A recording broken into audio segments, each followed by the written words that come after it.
So that is, I think, transformative. We have, when medical problems happen, they don't happen in an instant. Typically they happen over time, and usually there's a pre-symptomatic phase where things are happening anatomically, and the patient does not feel the effects of it yet. And it would be amazing to have a device that would catch pathology in that early phase, and therefore, solutions or assessment or some sort of therapy could be administered so that negative outcomes wouldn't happen.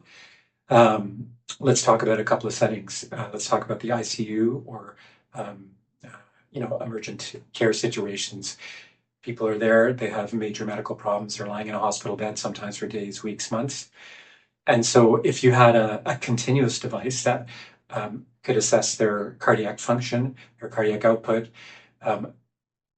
this would be amazing, because if for some reason their heart stopped to function well, which happens all the time, before they got short of breath or chest pain or had a heart attack, if a device would alert the patient and providers that things aren't going well, then that situation could be addressed and treated to the extent possible in the pre-symptomatic phase. So I think cardiac output is massive for continuous monitoring. Another example in the same patient would be, somebody who's lying in a hospital bed. Those people are prone to have blood clots in their legs because they're immobile and they have a major medical problem that's put them in the ICU, whatever it happens to be. Those are two of the major risk factors for blood clots. And in all hospital practices, patients are always coming down to radiology to get their legs scanned for DVTs or blood clots in the legs, or a technologist is going up and doing those scans portably, which doesn't work typically that well.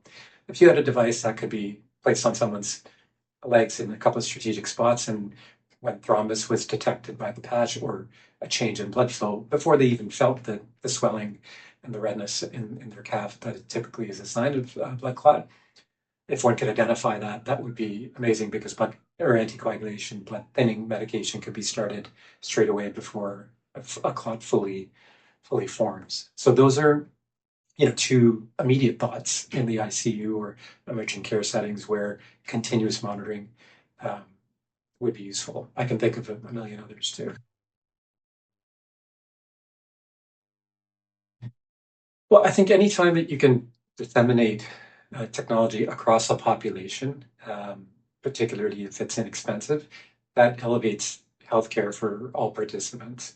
And so, if you can take a patch and send it to rural areas, send it to military zones, hard to reach places like, I don't know, traveling cruise ships, airplanes, anywhere that the patch can, be applied that isn't like a conventional imaging department in a hospital. You've really helped lots and lots of people that don't have to travel to that place to have the test done.